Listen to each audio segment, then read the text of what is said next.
বয়স ৮৮ বছর। আজান দিয়েছেন জীবনের অর্ধেকেরও বেশি সময় ধরে। ৪৬ বছর পর যখন বিদায় নিলেন, পুরো এলাকা তখন চোখের জলে ভাসছে।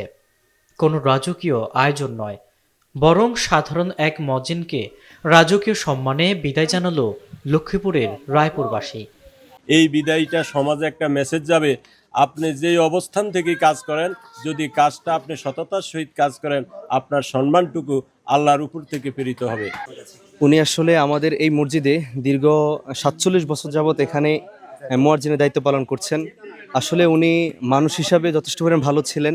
ওনার দায়িত্ব নিয়ে সবাই সন্তুষ্ট শেষ পর্যন্ত। এই কারণে আজকে ওনার জন্য এত আয়োজন আপনারা দেখেছেন।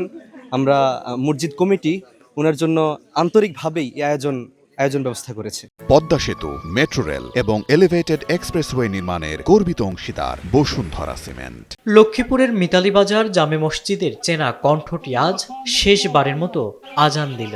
১৯৭৯ সালে মসজিদটি প্রতিষ্ঠার সময় থেকেই মুয়াজ্জিন হিসেবে দায়িত্ব পালন করছিলেন হাবিবুল্লাহ, যাকে সবাই হাবিবুল্লাহ দরবেশ নামেই চেনেন। দীর্ঘ ৪৬ বছরের এই পথ চলায় তিনি ছিলেন মসজিদের অবিচ্ছেদ্য অংশ। জুমার নামাজের পর এক অনন্য দৃশ্যের সাক্ষী হলো শত শত মানুষ।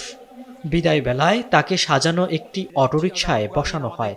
রাস্তার দুই পাশে সারিবদ্ধভাবে দাঁড়িয়ে মুসল্লিরা তার উপর ফুলের পাপড়ি ছিটিয়ে দেন। শুধু তাই নয়, উপহার আর ভালোবাসায় তাকে সিক্ত করেন স্থানীয়রা। বিদায় দিচ্ছি। আল্লাহ রাব্বুল আমিন আমাদেরকে এই বিদায়কে কবুল মঞ্জুর করেন। মহতারাম এলাকাবাসী, দেশবাসী, প্রবাসী ভাইয়েরা, আমাদের মুয়াজ্জিন সাহেব দীর্ঘ মসজিদের শুরু থেকে ১৯৭৯ সাল থেকে ২০২৬ সাল পর্যন্ত তিনি এই মসজিদে খেদমত করছেন।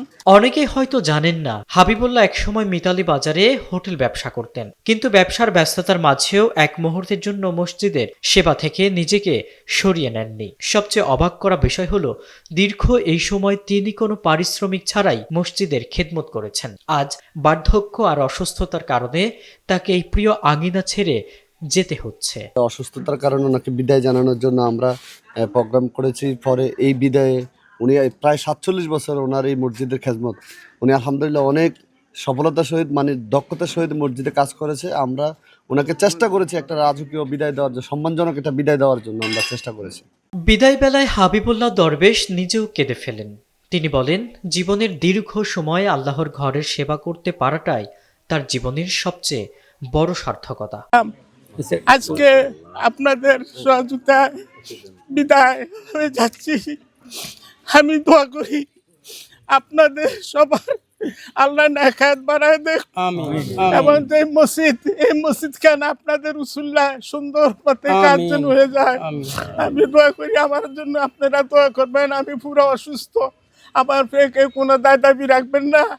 অনেক সময় অনেক কথা বলছি,